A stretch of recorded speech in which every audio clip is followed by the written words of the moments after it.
everybody. It's Will Woods of Will Woods Blade Works, and today I really wanted to chat about the TiTAN 2.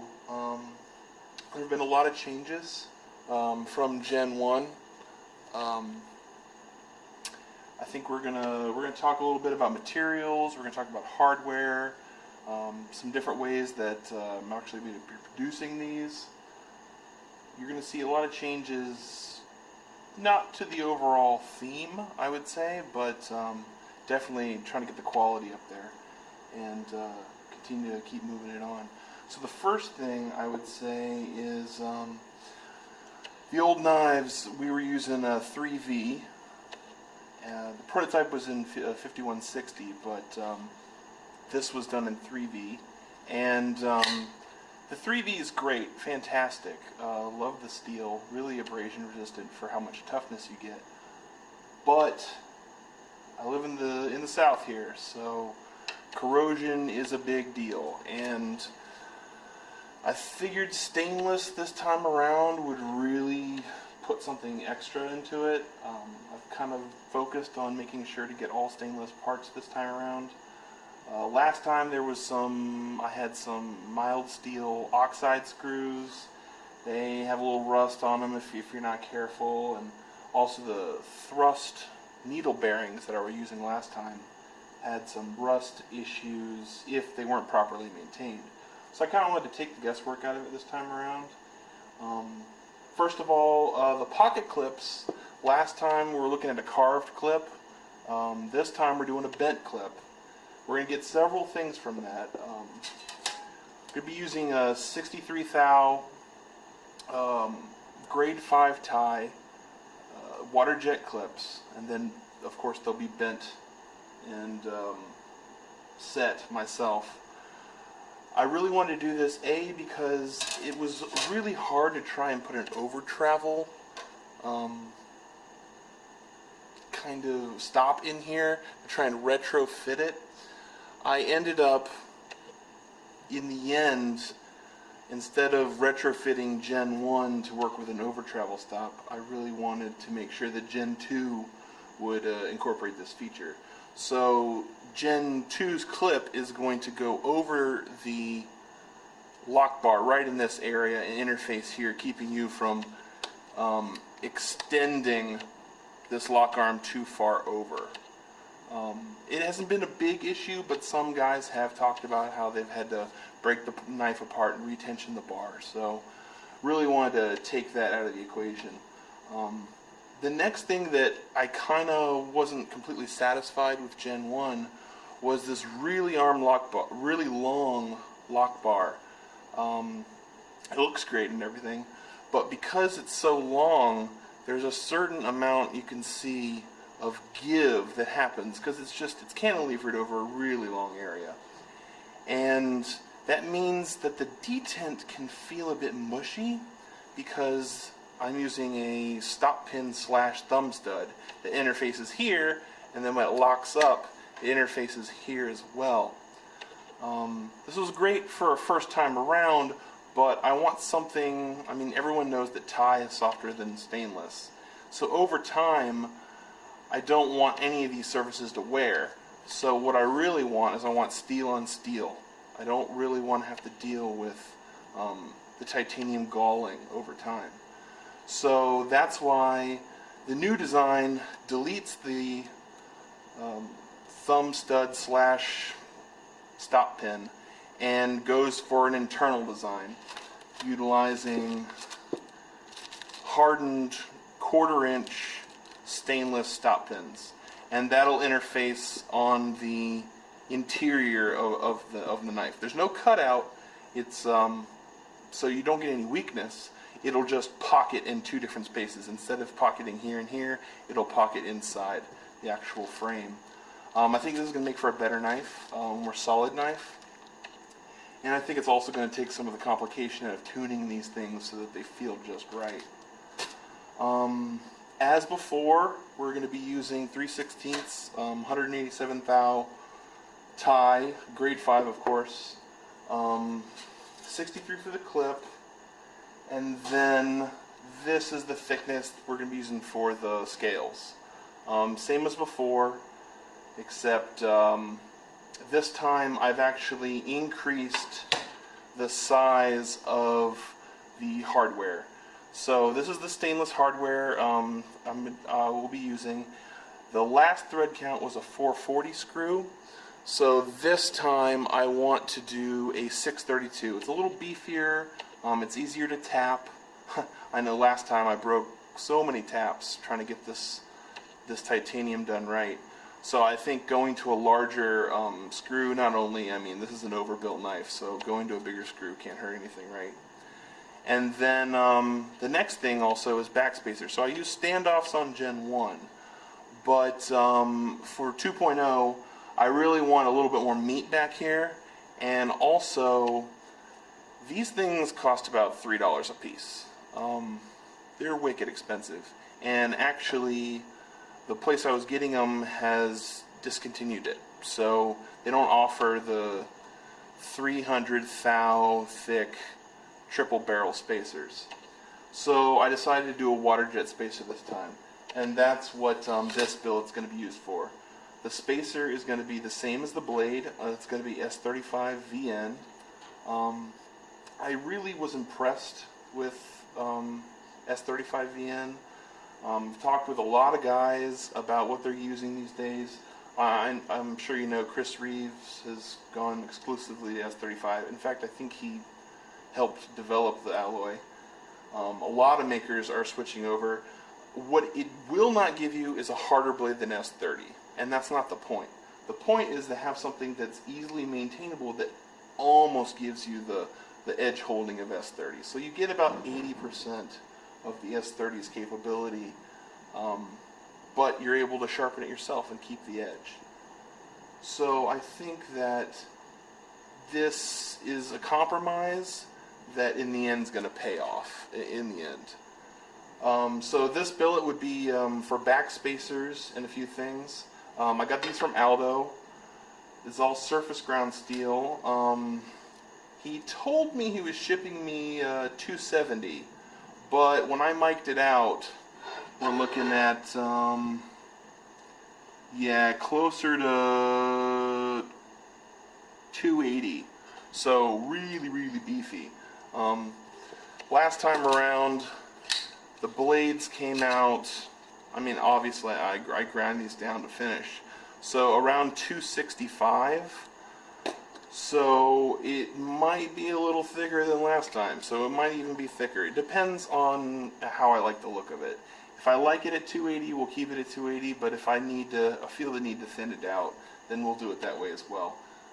I'm not really worried. Having more steel to work with is better than having less. A couple of new things. The Damascus Titans are going to be getting this billet right here. This is some pretty stuff. Made by Lacey Smith out in Alabama, Jackson, Alabama. He does amazing work. This is when I went to Blade and picked this up. This was the thickest billet of Damascus at the whole show. It's 225 thou. It is a serious piece of steel. The alloys, I believe, are 52100, 5160, 203E, and I believe a nickel steel. So it's a 4 alloy pattern called redneck skin, and I mean it's going to be fantastic for the blades that we're doing.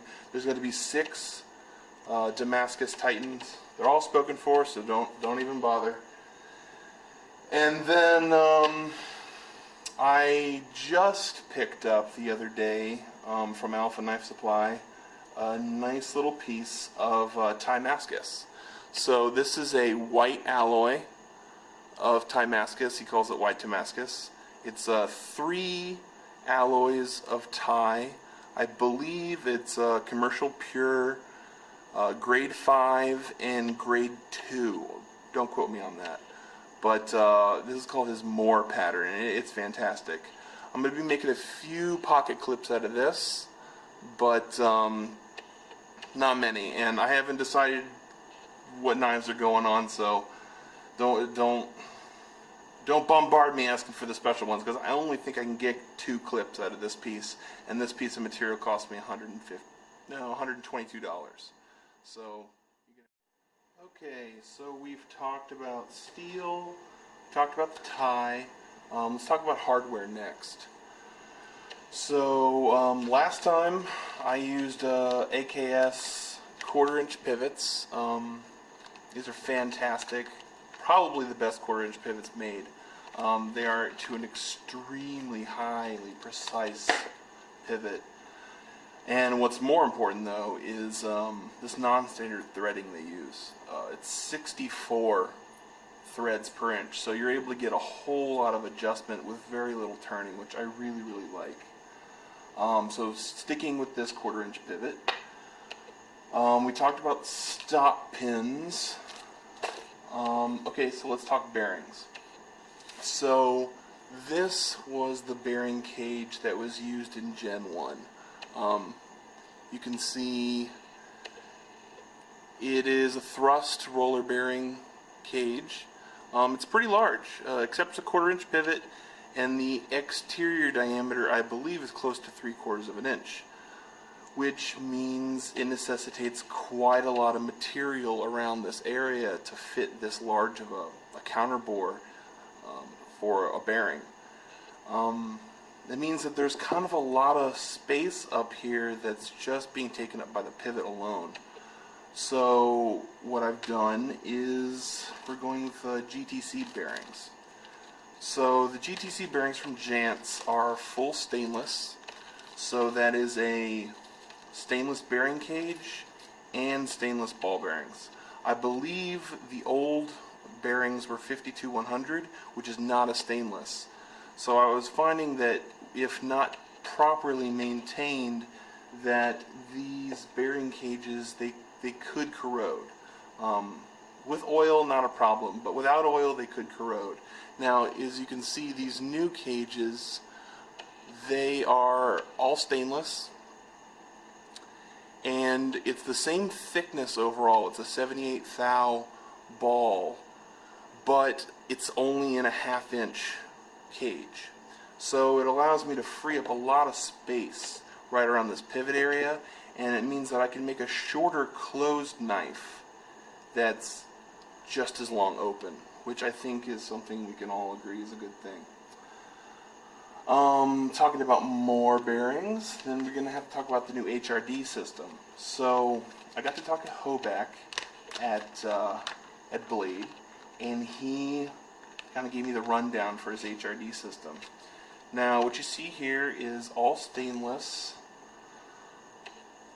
It's a set screw basically, and this set screw is a M4 by 0.7 millimeter thread, and let me see if I get a focus. There we go. And this thread is pretty fine, and basically instead of having your standard detent hole that you just press fit a bearing into to give you your detent, what we're doing this time is we're having a set screw, and that gives you two things. One, it makes your detent somewhat adjustable, so you're able to increase or decrease the strength of the detent with a few turns. The other thing it does is, because this bearing at the tip of the set screw is floated inside this assembly, it means that it'll be a 100% bearing system. So you'll have roller bearings for the pivot, and you will also have a floating bearing for the detent, which means that no drag is going to be present on the blade while the lock bar is still tensioned on it before it goes into full lockup. See, there's that overcoming friction power here that we're not going to have to deal with around here. So Gen 2 should be a lot smoother, and as well as you're gaining that adjustability. Now, it is expensive and it adds a bit of time to the whole thing. I believe each of these are close to $6 a piece, but it's worth it. And when you're at this level of a custom, why not? You know what I mean? Why not go that extra length?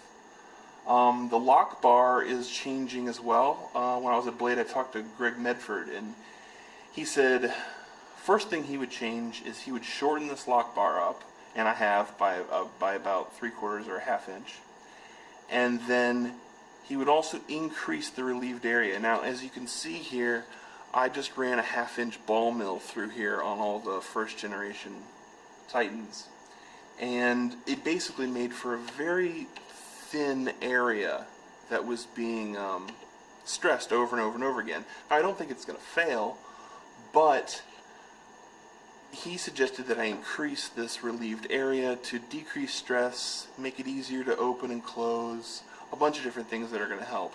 Plus, as you can see, a really heavy lock bar will pull a knife out of center just by pushing it over. So I'll be able to keep the knives even more centered, and at the same time, it'll be a nice little detail. For that, I'm going to be using a 3/8 inch end mill that is also going to be, it's quarter rounded. So you can see right here, this is a 6 flute carbide. This is going to be for doing the countersinking for the pivot. And then this is a 4 flute corner rounded end mill. And it basically is going to give us that nice smooth radius as it cuts through here. It's going to increase the surface area and overall make for a more professional and finished look. And I think that covers all the new hardware. In general, it's going to be about 2 ounces lighter, and its overall length when closed is going to be about a ½ inch shorter. So shrinking it slightly down, but its overall length is near close to what the original TiTAN was, just because of those improvements I was able to do. That's about it. So just want to keep you guys informed, talk a little about the design. This weekend I am going to my water jet guy. I'm bringing all this stuff, and I'm going to have it all cut at once so we can really get rocking and rolling on this soon. I've got a couple of new things coming into the shop. A brand new Wilmot grinder, awesome. I've just painted it up, and I'm just waiting for the motor to come in so that we can get that all set up on the new grind station. And I think that's it. Alright, so make sure you subscribe to the thread. Ask me questions. We'll just keep this open. I'll answer anything you got. And have a good day, guys.